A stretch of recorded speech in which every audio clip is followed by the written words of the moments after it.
Okay, hello everyone, and welcome to my first video. Today we'll be answering the question, what is the highest possible T-score? And the answer is not 300 because a lot of people, especially parents, I think, have this misconception that what you do is you take the sum of everyone's raw score for each subject, and that's a total of 400. And then you multiply by 3/4 to get 300. But that's not true. That's not how the T-score is calculated. So, I mean, now the PSLE T-score has already been phased out. The last time the T-score was used for PSLE was in 2020. Now it's being replaced, but I think we still have to answer the question on what you can get for a maximum T-score. So before we answer that, we first have to ask ourselves the question, how is the T-score calculated? So for each subject, you use this formula, 50 plus 10 times of x minus mu over sigma, where x is your raw score, mu is the mean score, and sigma is the standard deviation. So in this expression, x minus mu over sigma is basically asking the question, how many standard deviations are you away from the mean? So if your score is 70 and the mean is 50 and the standard deviation is 10, then you will be 2 standard deviations better than the average student. And so your T-score for PSLE will then be the sum of T-scores for each subject. Okay, so x and mu are rather easy to understand. It's just your score itself and the average score. But sigma, the standard deviation, it's only taught in secondary school. So perhaps for some students who are taking PSLE, you might not know what standard deviation is. It's the measure of the spread of the scores. So how much the scores of the students vary. If they're all close together, then sigma is small.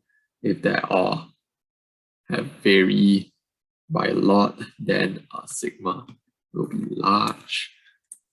So how is sigma calculated? Well, it is this formula over here. So what you do is you start with the first person, take his score minus the mean score, which is the distance between his score and the mean score, and square that value. Do that for the second student, the third student, and so on all the way to the last student. And you divide it by the total number of students taking the exam. So you do some algebraic manipulation and you get to the second line, and you can see there that is the expression that are underlined in green is what it is. So you take everyone's score, add them up together, and then divide it by the number of students, which is the mean score by definition. So what you get is minus 2 mu squared plus mu squared. And so the final expression you get is the sum of everyone's squared raw scores divided by the number of people minus the mean score squared. So that is the variance, which is sigma squared. So for the standard deviation, you take the square root of that, and that's how you calculate it. So to maximize the value, x minus mu over sigma, you want x to be as large as possible, mu to be as small as possible, and sigma to be as small as possible. So let's just use the example of 2020. where there were 39,995 students. That's nearly 40,000, and it's quite a nice number to work with. So let's look at the best case scenario. You, as the smart student, got full marks for the subject, and the rest of the cohort got 0. I mean, this is a very unlikely scenario, but it is what you have to assume if you want to have the best T-score. So what is the mean score? So it's the sum of everyone's score, but since everyone except you has 0, the sum of scores is just 100 divided by the number of students. And so the mean score is quite bad. It's 0.002, around there. Well, okay. And then calculating sigma. How do you do that? It's the sum of everyone's squared scores. But again, since everyone else has 0, the only thing that matters is your score. You have 100, so 100 squared, and I guess like plus 0 squared all the way through, divided by the number of students, that is 39,995, and subtract mu squared. But since mu is so small, it is pretty insignificant in this calculation. Take the square root, and sigma will be around 0.5.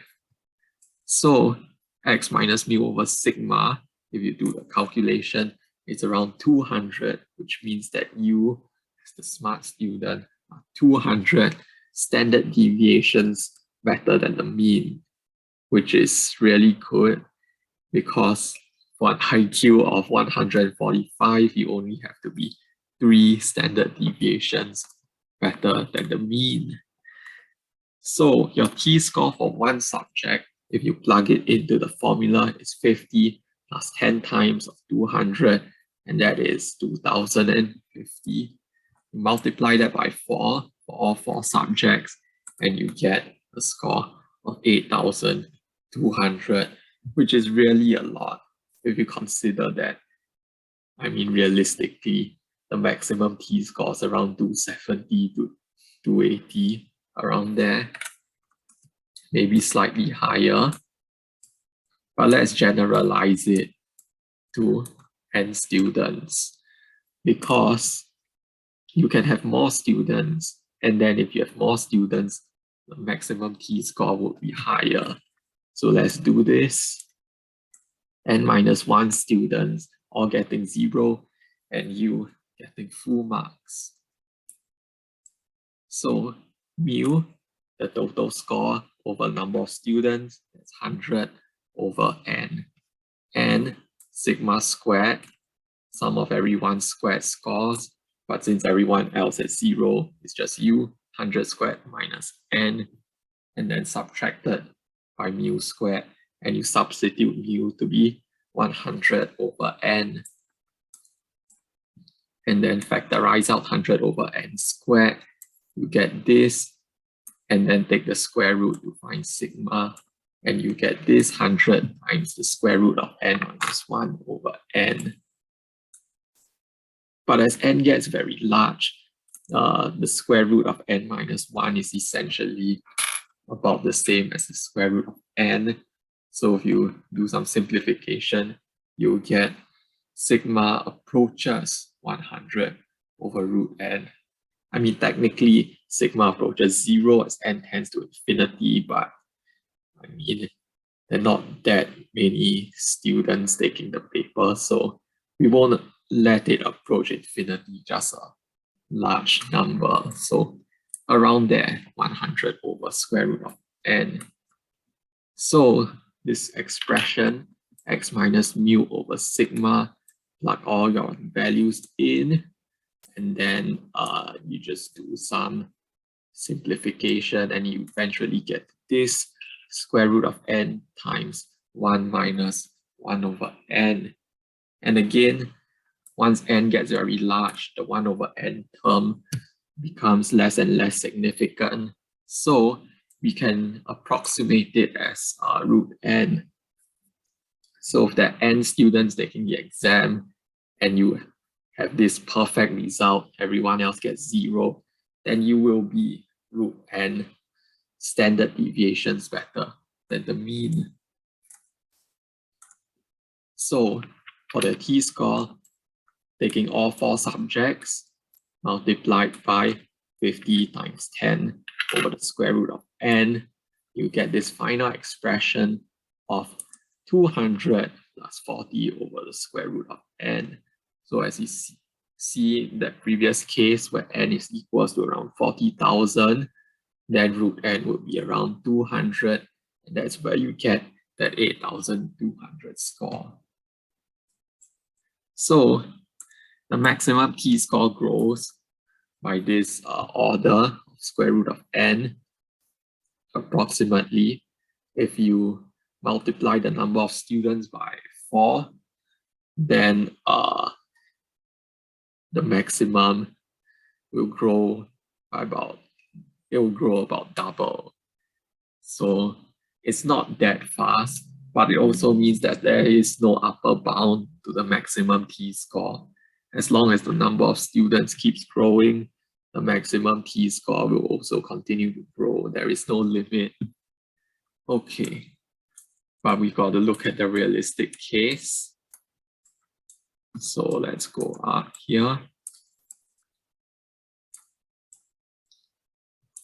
So realistically, we would have mu to be equals to 60 and sigma to be equals to 20. It's quite improbable that everyone will be getting 0.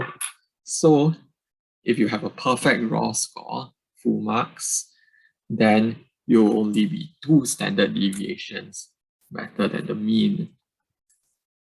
And what that means is your T-score will be approximately 4 times of 50 plus 10 times of 2. So that's 4 times 70, and then it's 280. So, I mean, it kind of corresponds to what we see in real life, where the maximum T-score is around 28 something, around there, maybe slightly higher. Okay, so that is how the T-score works. And I have some questions for you guys. Okay, the first question is that the average T-score is 200. So why is that the case? So you have to think about the average student, where x is equals to mu, because this clears up a misconception that the average T-score is around 220 or 230, because I hear a few parents thinking that, but no, the average T-score is actually 200. Okay, next question. The median T-score is around 207. That's for the past decade. So the median is higher than the mean. And what does this suggest about the distribution of scores? Does it mean that the top students are really good, or the ones at the bottom are really bad? So think about it. Leave your answer in the comments. Yes, and this also has societal implications. So what policies do you think can be produced out of this mean median spread?